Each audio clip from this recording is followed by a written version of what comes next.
The truth is that we can't win against Putin if we continue to fight only on our territory. Then it's our territory that is getting destroyed. It's our people who are getting killed.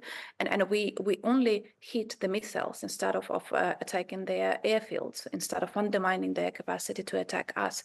There is no way that we can win by doing just this. Let's speak now to Ukrainian MP Inna Sovsun, who joins us live from Kyiv. Good morning. Good morning to you. How are you feeling in light of what's been reported about the discussions between President Biden and Keir Starmer, that this decision has effectively been put off to decide whether weapons made by Britain can be used inside Russia? Well, I'll tell you this. Over this night, we had 4 air raid alerts in Kyiv. Once I woke up from the explosions somewhere close near my home in Kyiv over here. And that has become a daily reality over the last month for us here. So while leaders of the West are having space to discuss the situation in Ukraine, over here in Ukraine, people are every night woken up by the drone attacks, by the missiles attacks, people getting killed every single day, and the decision are being delayed. And why is that happening is truly unclear for us, because the US did make a decision to allow it to hit inside Russian territory, around the territories close to Kharkiv region. Well, the Russians have been targeting Kharkiv so badly 2-3 months ago. That decision was taken and that was allowed to do. What is the principal difference between hitting in the territory around Kharkiv Oblast, but not hitting in other parts of the Russian territory? That there is no, it's not a matter of principle, it's just a matter of distance.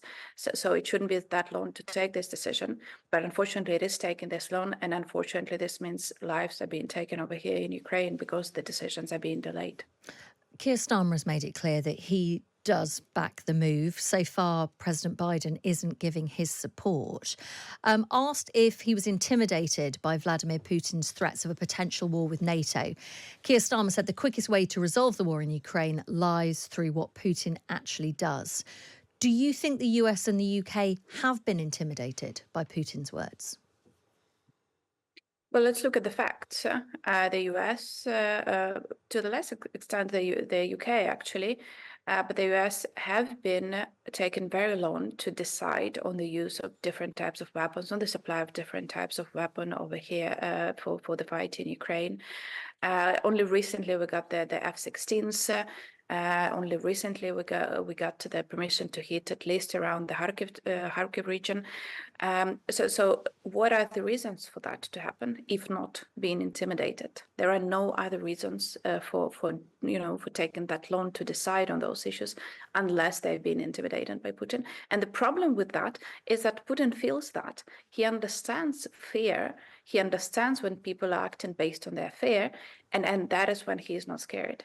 So that is why it's important to remember that the only thing that Putin is afraid of is of others not being afraid of him.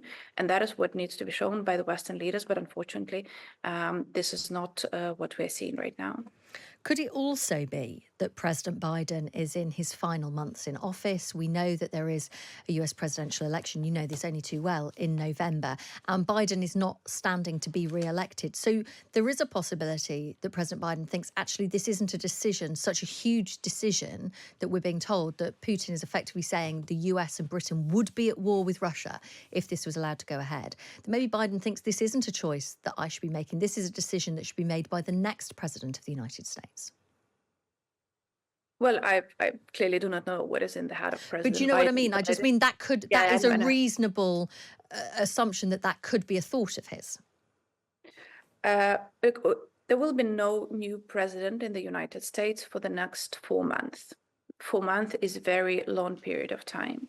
4 months is a period of time when people will continue to get killed, where territories will continue to be under risk of occupation, and just waiting for those 4 months for things to happen, for the war of this intensity, is just too long. And I very much hope that this is not.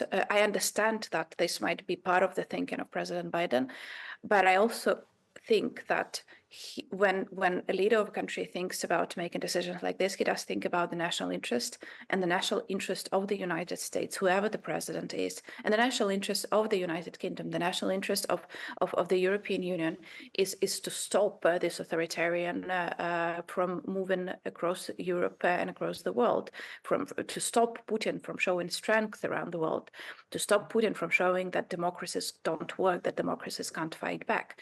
Whoever is the next president, that is still the national interest of the US, the UK, and other democratic countries. So I understand this can be part of the thinking there, but a 4 month is extremely long. Many people will get killed if those decisions are not being made, and B, it will still be in the national interests of the United States, whoever the next president is. Now, of course, we do know that Russia has received 200 ballistic missiles from Iran, and lots of people who are saying that Ukraine should be allowed to use these long-range missiles inside Russia. You know, this is a really good reason why.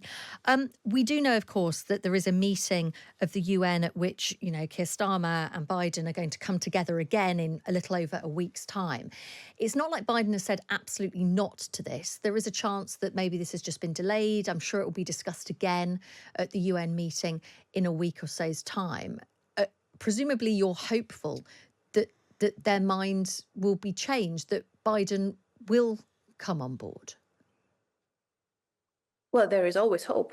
And the famous quote goes, you can always count for the US to do the right things when they tried everything else.